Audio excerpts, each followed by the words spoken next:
Muy buenas noches, como siempre es un gusto estar con ustedes. Esto es Sala de Prensa de Noticias Caracol, ahora inmediatamente después de la edición central de Noticias Caracol. Hoy vamos a hablar de ese retorno lento, sectorizado para algunas actividades de la economía del país, como lo ha autorizado el gobierno a partir del próximo lunes. El regreso, recordemos que es solamente paulatino para unos sectores concretos de la actividad económica del país. Esto en medio del anuncio de la prolongación de la cuarentena para prácticamente todo el país, pero unos sectores en particular van a volver a sus actividades, sectores como el de la construcción y toda esa cadena de producción, la manufactura, la metalmecánica, otros como la construcción. Este tal vez es uno de los más importantes que regresa desde la próxima semana, como lo ha autorizado el gobierno, a sus actividades en todo el país. Repito, son más de 2,5 millones de personas que se supone deben regresar, así como los empleados de manufactura, de empresas manufactureras, que van a regresar también en medio, eso sí, de un muy estricto protocolo, como lo ha advertido el gobierno nacional, como lo advierten las autoridades de salud y como queremos hoy aclarar las dudas, sobre todo con expertos. Como siempre es un gusto para nosotros. Nuestro invitado de hoy pues es un experto precisamente en estos temas, el doctor Diego Rosselli, es epidemiólogo de la Universidad Javeriana. Doctor Diego, gracias por estar con nosotros en Sala de Prensa, aquí en Noticias Caracol. No, muchas gracias a Juan Roberto por invitarme, es un gusto. Muy bien. Doctor Diego, bueno, decíamos, y lo hemos dicho a lo largo de las últimas horas, es un regreso para muchas actividades, pero en medio de unas condiciones muy especiales. Si uno pudiera definirlas desde su óptica de médico, de epidemiólogo, ¿cómo las podría usted definir? Bueno, hay que tener presente que nuestra cuarentena de todas maneras fue flexible desde el principio. Ya había algunas personas, como la fuerza pública, como los domiciliarios o como los profesionales de la salud, que estaban laborando de manera casi normal. Así que ahora lo que se hace es permitirles a otras personas salir. Lo que yo propondría es que primero el Estado le está cediendo una responsabilidad grande tanto a esas personas que van a salir como a sus empleadores, a las empresas, que deben hacer un juicio de un cálculo de riesgo-beneficio de salir a la calle. De todas maneras, salir es exponerse, pero también tendrá sus beneficios para esa persona y debe tener presente cada quien y las empresas ayudar a hacer esas cuentas y a seguir esos protocolos, que las personas no solamente se están exponiendo ellas y su salud, que puede ser más bien poco grave si uno tiene 22 años y no tiene ninguna de estas preexistencias. El riesgo, si le da la infección del COVID-19, no es tan grave. Pero si usted tiene personas en su casa, y hay que recordar que también van a ser vectores de la enfermedad, entonces es un cálculo cuidadoso que debe hacer cada uno, cuáles son las distancias que tiene que transportarse, con cuántas personas se va a rodear, pues, qué tan aglomerado va a estar en su sitio de trabajo o en sus sitios de transporte. Son todos cálculos que hay que hacer cuidadosamente para ver los beneficios o no de salir a trabajar. Si a usted le tocara, bueno, a usted le toca porque usted está, pues hace teletrabajo, pero también, usted me corrige, está trabajando en su centro asistencial, en el sitio donde está. Pero en el caso de estas personas, si les toca, ¿cuál podría ser una bitácora de esos cuidados, de esa responsabilidad que le transfiere el Estado a estas personas de estos sectores de la economía que les dice, listo, salgan, pero la responsabilidad es de ustedes, el riesgo es de ustedes? Y ese riesgo con precisión no lo sabemos. Sabemos que estamos preparados para que la curva de la epidemia nuevamente ascienda, a pesar de que ya estaba, si no plana del todo, como ha dicho el ministro, por lo menos es claro que había reducido su pendiente. De todas maneras, hay que ser muy cuidadosos con eso. Se está haciendo un experimento de alguna manera, y yo creo que, como en cualquier comité de ética, se diría que se necesita el consentimiento informado de las personas. Deben saber cuál es el riesgo que están corriendo, uno de ellos claramente asociado con la edad, y con las personas de mayor edad o de enfermedades, comorbilidades que tengan en su casa, por ejemplo, que hace que el riesgo sea mayor. Lo mismo las distancias a las que esté de otros sitios de trabajo. Todo eso debería entrar en la cuenta y pienso que en estos días de aquí al 11 de abril se están diseñándose de varias personas unas especies de calculadoras de cuál es el riesgo propio persona por persona que tienen que hacer también las empresas para asegurarles alguna protección a sus trabajadores. ¿Cómo es eso del cálculo, doctor Rosselli? ¿Cómo hacen el cálculo con la calculadora? ¿Cómo lo hacen? Bueno, estoy hablando a nivel teórico todavía, pero sí, es una cosa que es posible. Hay escalas desde hace mucho tiempo que le pueden calcular a uno cuál es el riesgo de tener una enfermedad cardiovascular, por ejemplo, y entonces usted le pone los datos de su edad, su sexo, su índice de masa corporal, que inclusive también es otro factor de riesgo para complicarse con el COVID-19, las enfermedades que tenga, el hecho de si es fumador o no es fumador, y además los otros factores que pueden aumentar ese riesgo, como es el número de personas con las que trate, si va a ser un trabajador agrícola, en un campo en donde va a estar muy separado de todos los demás, su riesgo va a ser mucho menor que si usted trabaja en una fábrica en donde hay 500 operarios, cada uno a 1,5 metros o 2 de distancia. Así que estoy previendo que eso va a ser una necesidad. Lo importante es que la gente entienda y sepa interpretar ese propio riesgo, porque la gente no es realmente consciente de la terminología que manejamos del riesgo y de la probabilidad. Y nuevamente lo enfatizo, el riesgo no es solamente para la persona, porque no estamos hablando de la decisión de fumo o no fumo, que en últimas pues lo afecta a usted fundamentalmente, sino que aquí usted también es un vector de la enfermedad y va a ayudar a propagar la epidemia, y es una responsabilidad que no estoy seguro que todos los colombianos seamos capaces de asumir. Eso último que usted dice es muy importante, doctor Rosselli. En concepto suyo, de sus colegas, y usted me va a decir que no habla por sus colegas, pero digo, de lo que usted ha podido hablar, usted que es un especialista, un epidemiólogo, ¿usted cree que la gente en Colombia sí tiene claro el nivel de riesgo que afronta si no toma las medidas de rigor, las que usted mencionaba, para evitar el contagio del COVID-19? Todo colombiano es dado a criticar y a subestimar la capacidad que tenemos como sociedad. Yo sí confío en que haya un control social sobre estas cosas, y a ustedes, a los medios de comunicación, tienen un papel fundamental en, si no llenar a la gente de pánico, porque algunos han dicho que eso es lo que estamos haciendo los epidemiólogos, sí mostrar la seriedad de lo que estamos enfrentando. Nosotros estamos apenas en el comienzo de la curva y esto en el mes de mayo va a ponerse peor. Y si no hay un buen comportamiento de la gente, no solamente de los que salen, sino de los que salen sin permiso, no solamente de los que van a tener ahora la autorización, sino ese porcentaje de personas que se sabe no están respetando la cuarentena y por razones muchas veces superfluas, va a tener que volver el Estado a implantar una cuarentena rígida. Es probable que eso del acordeón, que se hablaba en algún momento, sí, es que se vaya apretando a medida que sobre todo la capacidad del sistema de salud se vaya a ver saturada con personas con complicaciones. Eso que usted me dice, esa frase suya es compleja, doctor Rosselli, pero pues usted es el especialista. Usted dice que en mayo la cosa puede complicarse en materia de casos, en materia de un pico de contagios. Sí, una de las grandes discusiones que hay en la epidemiología del mundo es hasta dónde se va a extender esta epidemia. Todavía no hay ningún país en donde la curva vaya realmente de para abajo. En algunos se ha estabilizado con grandes esfuerzos, pero no es sino que China libere un poquito sus controles y la curva sigue de para arriba. Se sigue hablando de que esto se va a extender a toda la población susceptible del mundo, que puede ser 70% de la población mundial, o sea, 35 millones de colombianos. Esa curva va a seguir ascendiendo y es muy poco probable que en el mes de mayo reduzcamos la tasa de crecimiento, que está alrededor de 5% en el número de casos totales. Si somos optimistas, eso es el porcentaje que se mantendría. Si liberalizamos un poco, puede subir.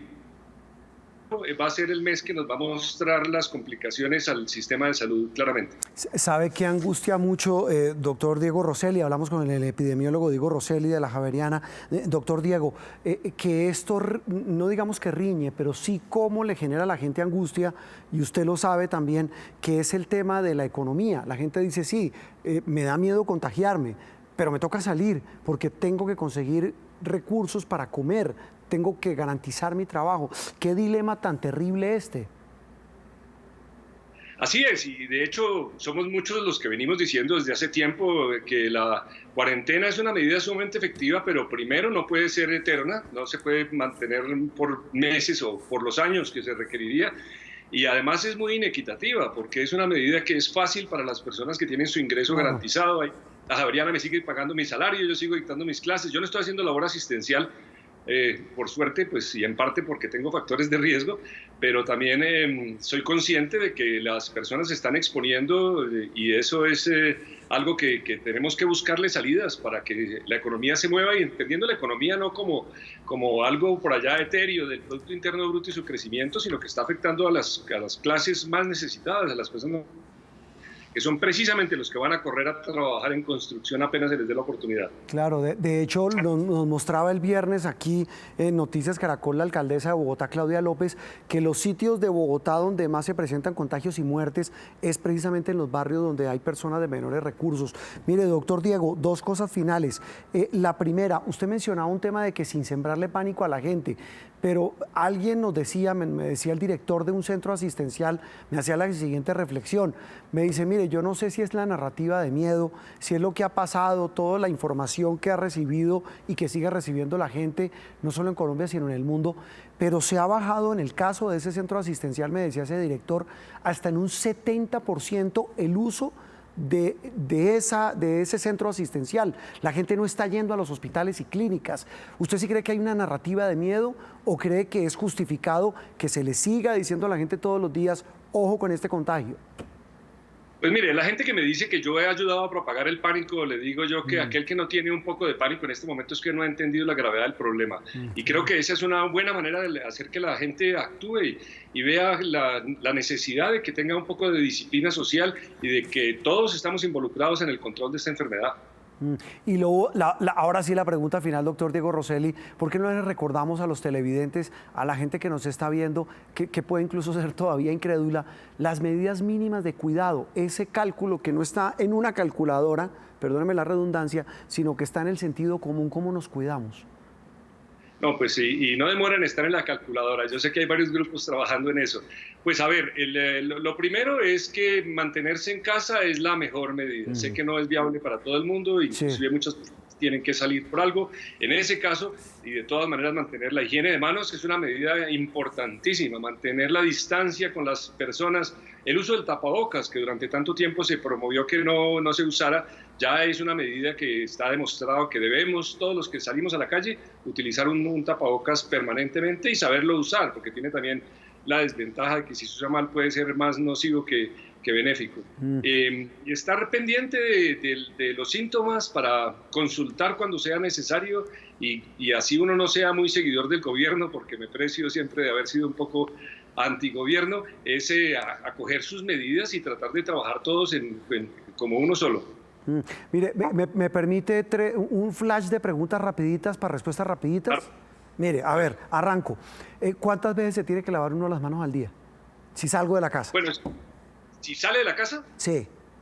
Si sale de la casa debe lavarse las manos. Cada vez que toque alguna cosa debe estar lavando las manos permanentemente. Si usted va a utilizar el servicio público, lávese las manos antes de utilizarlo y después de utilizarlo. Si va a ir a un supermercado, a un banco, si va a intercambiar algo con otra persona, porque saludarse y abrazarse definitivamente no lo debe hacer, debe lavarse las manos. Cada vez que llegue a la casa, inclusive el ideal es que se bañe completamente y hay un protocolo que siguen los médicos de dejar su ropa de trabajo en la puerta, echarla a lavar e inmediatamente bañarse completamente. Y sobre todo ser cuidadosos, que el lavado de manos no es un lavadito así común y corriente, sino que debe ser un lavado cuidadoso. Concienzudo. La otra pregunta, el tapabocas, ¿cada cuánto lo tengo que cambiar?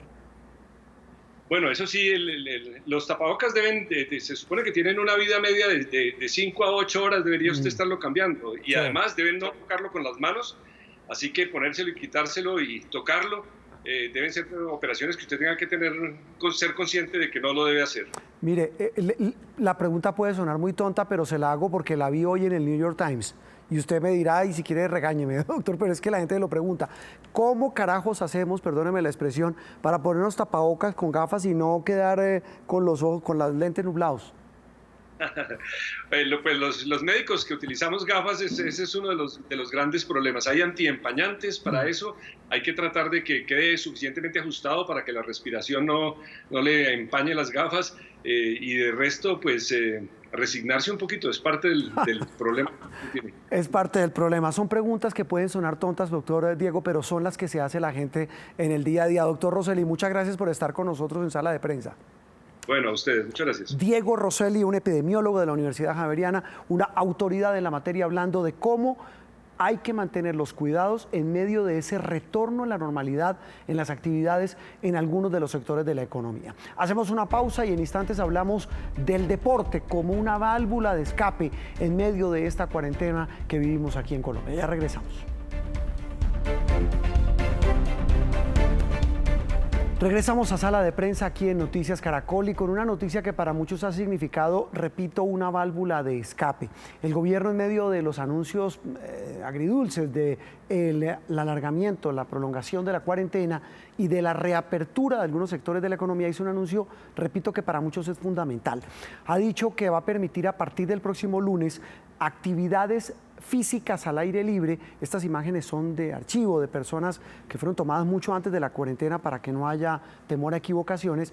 Son simplemente para ilustrar y recrear lo que estamos diciendo. Pues va a permitir que la gente pueda salir a los parques, no a usar esos aparatos, pero sí a hacer actividad como caminar, trotar, así sea estar cerca de los árboles, estar en sitios abiertos, por tiempos determinados que va a establecer y reglamentar cada uno de los alcaldes del país. Este hombre nos hablaba a mediodía y decía que por supuesto para él era fundamental. Estos sitios pues van a ser otra vez escenario de personas como ella, la que caminaba por este parque, repito, en tiempos que van a establecer y reglamentar los alcaldes de cada una de las ciudades y municipios de todo el país. Saludamos a esta hora a Francisco Sandoval, quien es director del Centro Javeriano para el Deporte. Francisco, un gusto saludarlo. Buenas tardes, Juan Roberto. Muchas gracias por la invitación y saludos a todos los televidentes. No, usted tan querido por atendernos. Mire, Francisco, mucha gente lo valora. Uno dice, hombre, los que hacemos ejercicio por tema médico, que nos dicen el caso de la espalda, para los dolores musculares, sabemos el valor de la actividad física. Pero ¿por qué no recordamos los beneficios, el valor tan enorme que tiene en un momento tan complicado como este de confinamiento, el poder tener la posibilidad de hacer algún tipo de actividad física?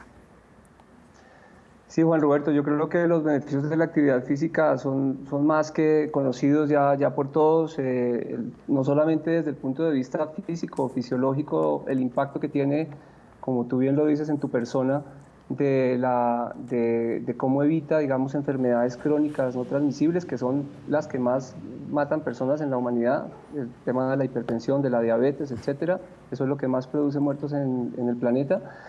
Sino también los beneficios que tiene a nivel, por supuesto, psicológico, como bien lo mencionas, del televidente que entrevistaron hace unos momentos, y por supuesto todos los beneficios a nivel social, de integración comunitaria y también psicológicos.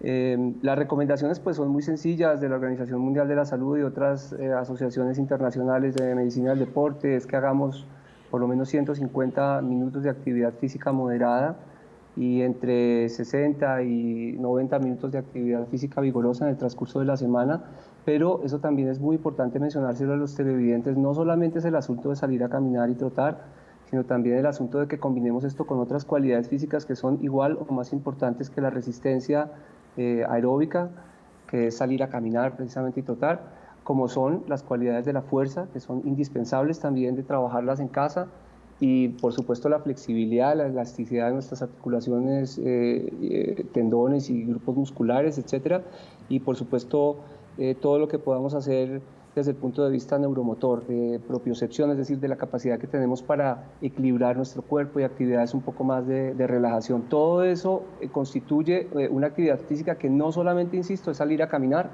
ahorita en desbandada cuando podamos hacerlo, y ojalá, y ahorita si me lo permites, creo que tenemos que tener muchísimo cuidado al respecto, sino que tengamos una actividad física que es integral a todos los seres humanos. Mire, vamos por partes porque lo que usted ha dicho es muy interesante, Francisco, pero arranquemos con eso último. ¿Cómo es eso de que hay que tener cuidado para salir a caminar? Yo no quiero ser un aguafiestas, ni mucho menos. Sé la buena intención que tiene el Ministerio del Deporte y el Gobierno Nacional con implementar estas medidas por ya las semanas que hemos tenido del enclaustramiento. Sí hay que advertirle a la gente que lo que va a pasar exige muchísima disciplina, sobre todo a nivel personal y también, por supuesto, a nivel social. Voy a comenzar diciendo pues, que ya conocemos, y sobre ese tema se ha abundado mucho, cómo se transmite el virus por el tema de las microgotas, que son micrones, gotas muy pequeñas. Ya sabemos que la distancia prudente es a 2 metros, pero esa distancia, que es a 2 metros, es cuando las personas están en un estado normal, están quietas, están sentadas o paradas hablando la una con la otra, ¿vale? Sí. Pero cuando uno camina, estamos hablando, cuando tú sales a caminar, Juan Roberto, puedes caminar entre 4 a 5 kilómetros por hora, esa distancia debería ser del doble. Una gota puede llegar hasta a 4 metros.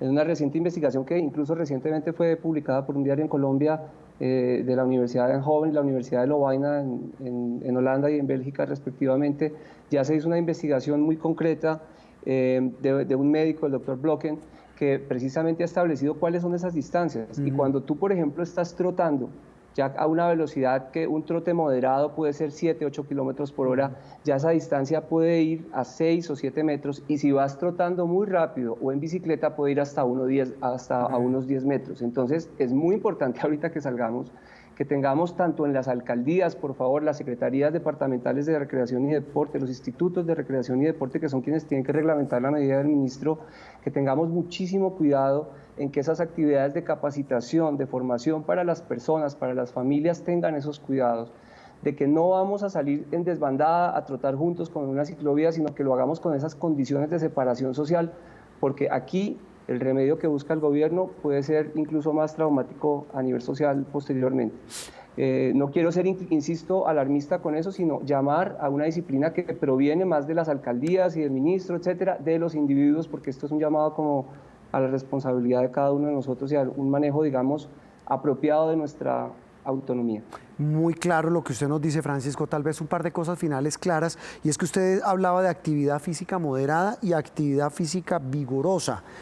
¿Cuál es la diferencia entre una y otra? Nosotros, pues obviamente la actividad física, la intensidad de la actividad física se mide en el caso de la resistencia cardiovascular, por qué tan alto llegan mis pulsaciones, mi ritmo cardíaco en algún momento del tiempo, ¿no? Hay aparatos para medir esto. Todos tenemos de pronto aplicaciones en nuestro celular, algunos relojes, etcétera, pero hay una escala que se inventaron hace muchos años que mide, nuestro cuerpo tiene mecanismos de regulación y de lectura de qué intenso hacemos los ejercicios, sabemos cuán cansados estamos, ¿vale? Entonces, cuando nosotros estamos hablando de una actividad física moderada, estamos hablando de que no estamos, por ejemplo, caminando muy lentamente, como cuando estamos, qué sé yo, en un centro comercial mirando vitrinas, sino estamos tal vez caminando rápido para la oficina. Estamos en una intensidad que de 1 a 10 está entre un 6 y un 7, ¿vale? Sí. Cuando estamos hablando de actividad vigorosa, ya estamos hablando de lo que tú haces de pronto, Juan Roberto, que sales a trotar de pronto a unos 8 a 10, 11 kilómetros por hora si lo haces de forma muy intensa, y esto ya estamos hablando de entre un 7 y un 9, que es un trote suave a vigoroso, unos ejercicios funcionales en la casa. Entonces es muy importante que tengamos presente como ese manejo entre combinar las actividades que son, digamos, más vigorosas con actividades que son más moderadas. Recuerden que son 150 minutos a la semana, es decir, casi todos los días ojalá que podamos hacer entre 30 y 60 minutos de actividad moderada, o 3 veces a la semana una combinación de entre 20 y 60 minutos de actividad vigorosa. Recuerden que eso no solamente se hace en la calle. Recuerden que la medida del gobierno es que lo tenemos que hacer hasta 1 kilómetro de la casa. Probablemente no podemos lograrlo. La actividad física se puede hacer en la casa. Hay muchas películas que dramáticamente nos cuentan lo que hacen los presos o los rehenes en una celda, saltando, haciendo sentadillas, moviéndose en un espacio que puede ser tan solo de 2 metros cuadrados. Yo recomiendo que la gente, por esta medida del gobierno, no quite su atención de que puede hacer actividad física en la casa, y que esa actividad física en la casa no solamente es hacer resistencia cardiovascular, sino, insisto, hacer fuerza es muy importante. El hecho de que tengamos nuestros músculos, por ejemplo, para esta crisis que tiene que ver con el sistema respiratorio, en que tenemos que tener nuestros músculos, por ejemplo, de nuestro tronco superior preparados para respirar mejor, es súper importante, sí. Así como es muy importante tener medidas de relajación, y mecanismos de reflexión individual para que podamos estar tranquilos, porque también estar tranquilos, relajados es muy importante para que se active todo nuestro sistema inmunológico y podamos combatir al virus si es que pues, nos llega a nuestro cuerpo. Mire, yo sé que no, y ni siquiera los videos de presos en las películas, Francisco. Ahora los tutoriales que hay son inmensos. Veíamos a una excompañera de nosotros, Karen Brea, haciéndonos un tutorial desde Cartagena. Tal vez una cosa final. Yo sé que esto no es un tutorial, ni mucho menos, pero cuando usted dice tener capacidad muscular, por ejemplo, ¿qué ejercicio recomienda? Recomiéndenos 3. Para una persona normal, no te canso decir un atleta como usted, que eso es otra cosa. No, ni mucho menos. Yo Miren, es muy importante que ustedes puedan trabajar los hombros y el pecho. Es decir, la típica flexión de pecho que nos han hecho desde siempre, trabajan no solamente los músculos pectorales, las lagartijas, etcétera. Recuerden que ese no es solamente un tema para deportistas expertos, hay 1000 adaptaciones, por ejemplo, las mujeres o los hombres que estamos hasta ahora comenzando una preparación o cuando no estamos tan acostumbrados, podemos hacerlo de rodillas, pegando el pecho y la cadera al piso. Podemos también hacer ejercicios, por ejemplo, para los músculos posteriores de los brazos con una silla, podemos simplemente con 2 botellitas de agua o con la propia fuerza natural hacer un ejercicio, por ejemplo, para los hombros. Porque claro, si tú haces ese ejercicio, Juan Roberto, 10 veces no te vas a cansar, pero si lo haces 10 veces, por ejemplo, de forma muy lenta, contando hasta 10 para subir y para 10 hasta bajar, créeme que lo vas a hacer, que lo vas a sentir. Y por eso es que llamo a que, por ejemplo, hagan también tutoriales y videos que hay muchísimos en las redes sociales sobre yoga, sobre tai chi, que son ejercicios que movilizan todo nuestro cuerpo de forma muy armónica, combinando un adecuado entrenamiento corporal, por supuesto, fisiológico, con todo este tema de relajación psicológico que también es muy importante en estos momentos. Y cierro con una cosa muy importante, no solamente es lo que podamos entrenar, sino que nosotros también somos responsables de nuestra postura. También ahorita hay una crisis postural y creo que a muchos les pasa en casa que estábamos acostumbrados a nuestra maravillosa silla ergonómica de la oficina, pero estamos en este momento extrañando nuestra silla de comedor, como estoy yo, esa silla que nos apretaba la espalda, que nos subía las piernas o los pies a un buen nivel. Entonces es muy importante, también hay muchos videos circulando para que todos tengan en casa cuidado con toda la parte postural, con qué pasa con nuestra espalda, en qué sitio estamos trabajando, que hagan pausas activas. Eso es igual de importante que la medida que tomó el gobierno, porque eso es lo que vamos a hacer el 80 o 90% en la casa. Solamente el gobierno nos va a permitir hacer desde las 5 de la mañana hasta las 8 de la noche actividad física de ejercicio. Pero qué buenos consejos, Francisco, de verdad, muy ilustrativo. Francisco Sandoval del Centro Javeriano de Deporte. Un gusto haberlo tenido aquí en Sala de Prensa de Noticias Caracol. Bueno, Juan Roberto, muchas gracias y a la orden. Hasta luego. Como nos decía hace instantes aquí, lo que dice Francisco Sandoval es fundamental. Mínimo 150 minutos semanales de actividad moderada y unos 60, 90 minutos de actividad física vigorosa. Pero esas imágenes como esas, repito que son de referencia, no se podrán ver ni en parques ni en espacios públicos porque la restricción es que no haya una cercanía y, como decía Francisco, mucho menos cuando se hace algún tipo de actividad física porque el riesgo de contacto o de contagio, mejor, es mucho mayor. Sobre este mismo tema contactamos a esta hora a Luis Eduardo Maldonado, nuestro compañero de Noticias Caracol. Luis, usted ha trabajado el tema desde anoche, ha hablado con el ministro de Deporte, ha hablado con la gente en la Presidencia de la República. ¿Ya hay como unos lineamientos generales de horarios, sitios donde se puede practicar, Luis? Sí, señor, pero Juan Roberto, déjeme contestar antes la preocupación que tenía Francisco. Sí. Me dice el ministro del Deporte, Ernesto Lucena, frente a la preocupación de Francisco, que él hablaba de el protocolo de distancia, que hoy es de 2 metros. Lo escuché diciendo que era preocupante toser, digamos, a 2 metros en un campo abierto. Pues el ministro de Deporte ha dicho que se duplica ese espacio, ese distanciamiento social. Si yo estoy trotando, no puedo ir pegado a 2 metros a la otra persona y no puedo ir en la parte de atrás. Tengo que ir a un costado, en la parte izquierda o en la parte derecha de la otra persona que está trotando, porque si estornudo o si me da tos, pues puedo afectar a la otra persona. Importante esa claridad. Se duplica los protocolos de distancia para hacer deporte al aire libre. En cuanto a lo que me pregunta Juan Roberto, sí, los horarios ya se definieron entre 5 y 8 de la mañana acá en Bogotá. Estos horarios van a ser flexibles en las demás regiones del país y los van a determinar los alcaldes y los gobernadores. ¿En dónde se puede hacer deporte? En las zonas verdes y en los parques. No se pueden alejar a más de 1 kilómetro de distancia del lugar de residencia. Eso ha sido muy claro el gobierno en señalar que pueden montar en bicicleta, pueden montar en patines, pueden trotar y correr, pero no se pueden alejar máximo 1 kilómetro de distancia del lugar de residencia. Mire, Luis Eduardo, 2 preguntitas rápidas de estas manuales de este tema. Y empiezo con esto último. Pues se supone que todo se basa, todo arranca en la buena fe y en la presunción de disciplina de la gente, de autorregulación. Pero ¿cómo van a controlar que una persona esté a 1 kilómetro de su casa? Pues lo que decía el gobierno nacional es que precisamente se trata de que la gente sea consciente. Es muy difícil para el gobierno determinar que si yo vivo acá en este sector y estoy a 5 kilómetros, el policía que va a decirme dónde vive y yo le diga vivo en la otra esquina. ¿Qué va a hacer el policía? ¿Cómo va a comprobar? Partimos del hecho de la buena fe, ha dicho el gobierno, pero hay un hecho muy importante o algo muy importante y es que los niños también pueden salir a hacer deporte con sus padres. Se va a aplicar el pico y género en Bogotá y en las demás ciudades del país, el pico y placa, es decir, que para los papás sí se aplica, para los niños no. El papá puede salir con la niña y el niño a trotar máximo media hora. Los niños podrán estar en las zonas habilitadas para hacer deporte. ¿Me explica de nuevo eso del pico y género, Luis Eduardo? Claro, mire, en Bogotá tenemos el pico y género, ¿cierto? Sí. Es decir, el día en que sale la mujer, no puede salir el marido, pero ella sí puede salir con el niño y la niña, si tienen niño y niña, ¿no? Para los niños no aplica el pico y género, ellos pueden salir todos los días, si quieren, a las 5 de la mañana, si madrugan, pueden salir con su papá o con su mamá. Lo otro, usted mencionaba las zonas verdes. ¿Qué pasa en los conjuntos residenciales, Luis Eduardo? Importantísimo eso, Juan Roberto, porque eso sí nos toca a todos. Hoy no se permite que la gente trote o salga a hacer flexiones o hacer ejercicio en las zonas verdes de los conjuntos. Eso quedó habilitado, quedó autorizado.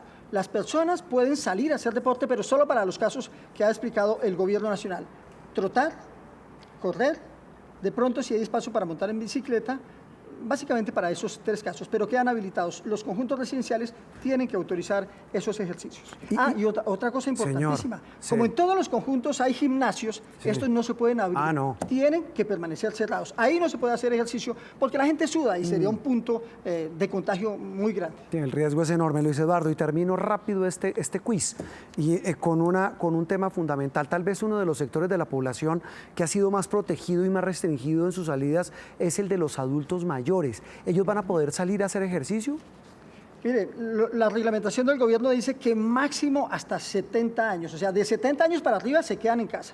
Pueden hacer ejercicio, pero en sus casas. De ahí para abajo pueden salir y pueden mirar en dónde van a hacer deporte, qué clase de deporte también, porque decía el gobierno nacional, decía el ministro Lucena, que eso también se trata de respirar aire libre y de tomar sol, especialmente los niños que necesitan el sol más que los adultos. Respirar, tomar sol, hacer deporte y recuperar en parte la actividad física que se ha perdido porque estamos en casa, porque aunque hagamos ejercicio no es lo mismo en casa que al aire libre.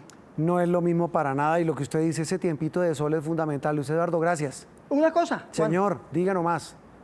Si usted sale... Si se pasa del horario de 5 a 8 de la mañana, si coge una bicicleta y sale de Bogotá, se va para La Calera, alista el bolsillo, 1 millón de pesos de multa.